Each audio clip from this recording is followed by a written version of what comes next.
Hello and welcome to a new video. Today you will see me make a couple of things, starting with this beef and carrot sauce that I think is quite traditional in the Czech Republic, or at least my mom used to make it when we were little, so I definitely have some good memories of this meal. What you will see me do is cut up a red onion and then also beef shoulder into these big chunks, brown all of that, and then also prep the carrots. And as I'm doing all those things, there is something that I wanted to share with you that's been on my mind this past week. So out of the 4 things that I'm cooking in this video, 2 of them ended up tasting really great and I really love them. And 2 of them, including this beef and carrot sauce, were okay. Like, they were definitely not bad, but it didn't taste like the way my mom used to make it, or it just wasn't that great.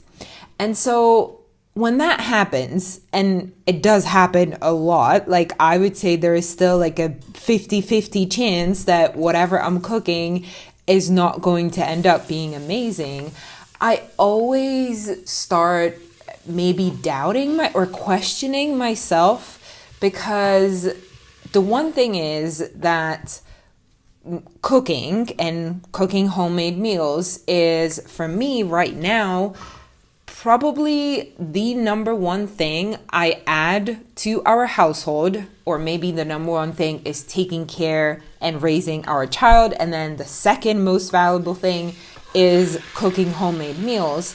And so of course I want to do a good job at that job, right? I want the meals to be delicious and nice for everyone to enjoy. And what's adding more to this is the fact that I am filming all of this for YouTube. So that definitely puts some pressure on me to make sure that whatever I'm sharing with you is something that I can do well, right? And so whenever this happens, I always have to kind of reassure myself. And I guess what I always come to is there's no point in, like, I really shouldn't be beating myself up over this, because I'm not a professional chef. Like, I've never been trained to cook. It's only things that I myself have learned from books, videos, people like my mom and, other people in my life. And so it's completely okay to mess it, or not even mess it up, but to not have these amazing, Michelin star restaurant kind of results, right? And I just felt the need to share this with you, because I feel like, or I think that if I feel this way, I'm sure that there are other people who feel the same. And it's nice to hear that you're not alone in this group, and that it is okay, and you should still, I guess that's my takeaway, that you should still try your best to make homemade meals, and you shouldn't just leave it completely and, start buying all the, processed food from the store just because your results are not the most amazing food you've ever had. Because I feel like that really is the alternative, right? Or getting food from a restaurant, which then again, we have the prices and everything. So I just hope that that's something encouraging and inspiring for other people to hear. It definitely helps me to reassure myself that I should be doing this, and I'm still bringing great value literally to the table for our family by making all of these homemade meals. So anyways, on with the recipe. So once I get all the carrots ready, I'm also shredding a little bit of this frozen roux that I had prepared from way before. I'm adding this to the meat and the carrots.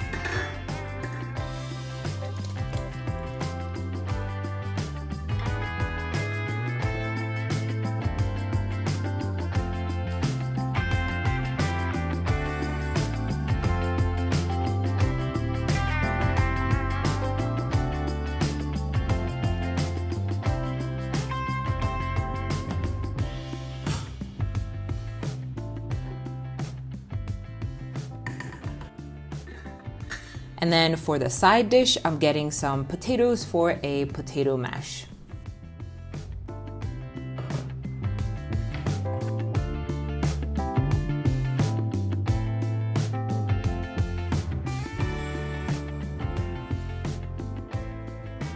After the meat and the carrots have been cooking and the roux have been cooking for a while, if it's thick enough, I usually like it to be a little bit thicker.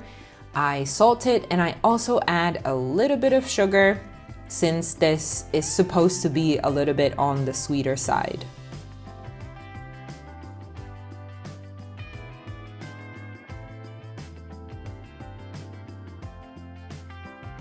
I finish up the potato mash with some butter and milk, and dinner can be served.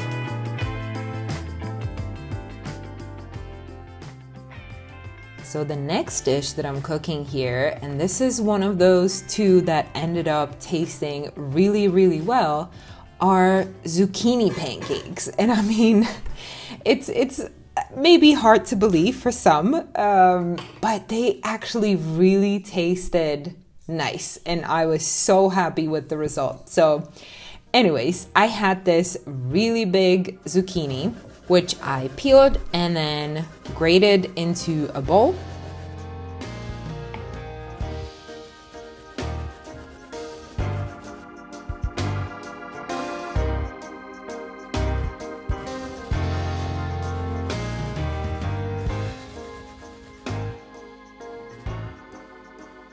And then the next step is quite important. You have to make sure that you get as much water out of the shredded zucchini as you can. So the way I do it is in this little bag. I don't know what the specific word for it is. It's not a plastic bag. Like it's a bag with like a teeny tiny mesh. So it works really well for getting all the water out of it. And what that does is that it helps the pancakes to form better, I guess, or how do you say, like it just makes the mixture stick better together.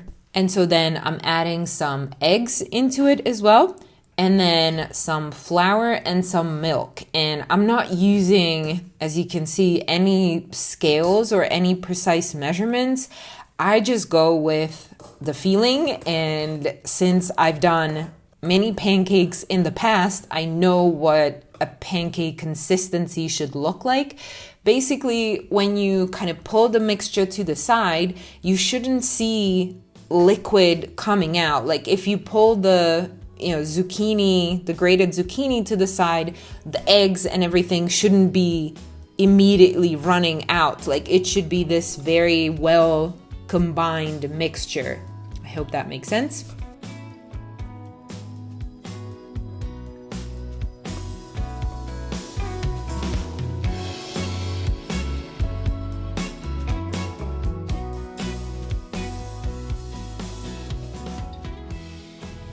So once I get to that stage, I get my pan ready. I put some rapeseed oil onto that, and then I'm ready to make some zucchini pancakes.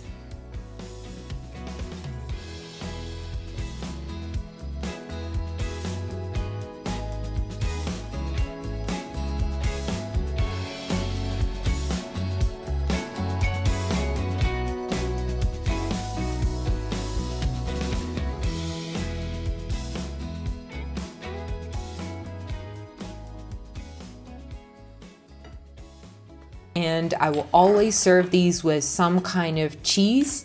Here you can see me use this, it's called the cottage cheese in the store. I don't know, maybe it's farmer's cheese. Is that what it's called in the US? Or maybe it's called something else in other countries as well. But basically this very like fresh cheese that's barely holding form, similar to a mozzarella, I think. It's just in these little curds. And the result was just delicious here. Next up, we've got some mac and cheese, which is something you've seen me make before. And here I'm starting with preparing the breadcrumbs for it. So I'm using all this frozen leftover bread. So I'm thawing it out and then cutting it into cubes, baking those in the oven.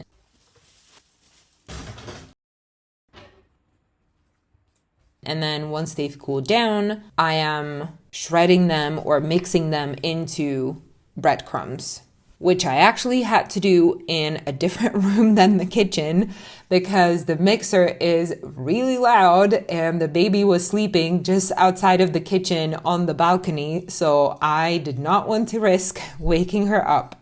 And into those breadcrumbs, I'm adding some softened butter and some garlic in that butter as well. And also some Parmesan cheese and a little bit of salt goes into that mixture.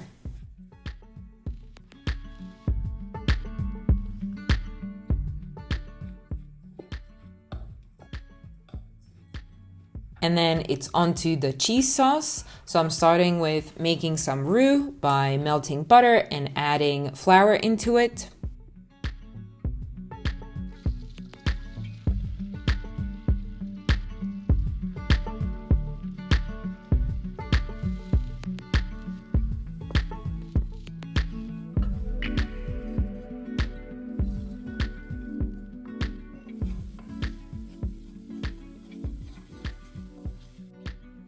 And then I add almost a liter of milk and I slowly bring that to a boil. Well, first of all, I slowly add the milk into the roux, making sure it's very smoothly mixed up, and then bring that to a boil.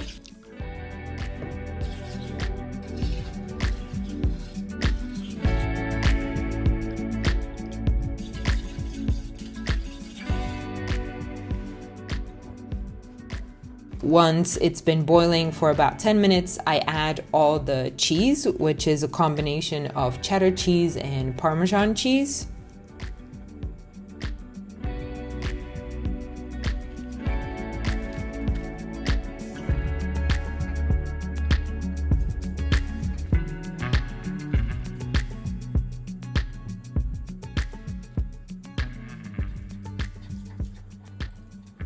I'm also getting some chicken meat ready. So just cutting up some chicken meat that I've had from a whole chicken that I made before. Adding it into my baking dish, then adding pasta to it. And at the end, pouring over the cheese mixture.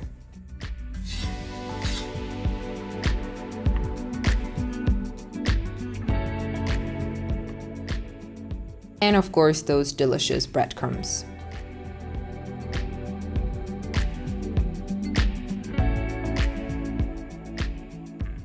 I put it in the oven for about 20 minutes, and once it's done, I've realized I also have this just one random cucumber in the fridge, and I thought I could use that to make a little cucumber salad. So just shredding the cucumber and then adding some sour cream to that.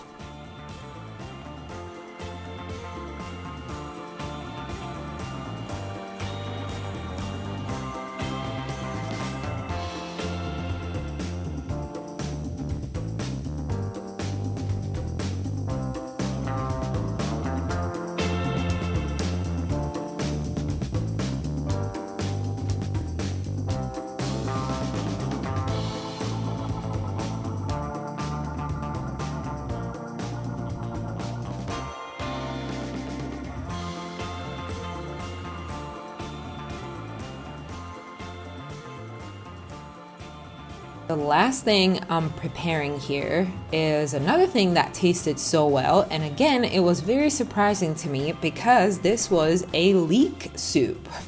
So I saw these beautiful leeks at the store, so I got those and chopped them up, but first, of course, browning some onion. That's like a must.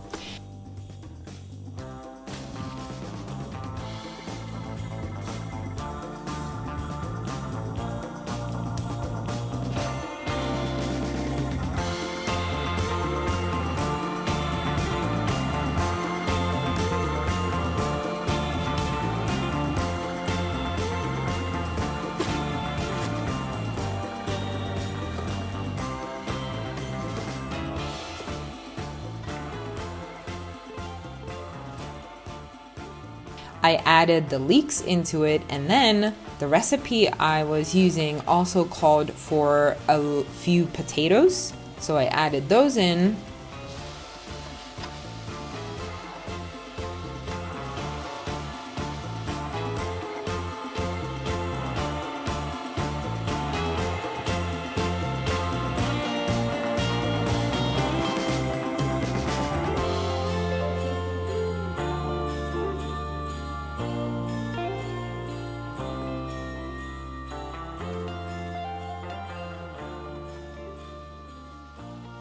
Then I added a little bit of, or not a little bit, like almost a liter of chicken broth, some salt, and I've let it cook for a little bit. And then used my immersion blender to blend it all up, make it into this nice, smooth, creamy soup. Well, actually, the creamy came from the cream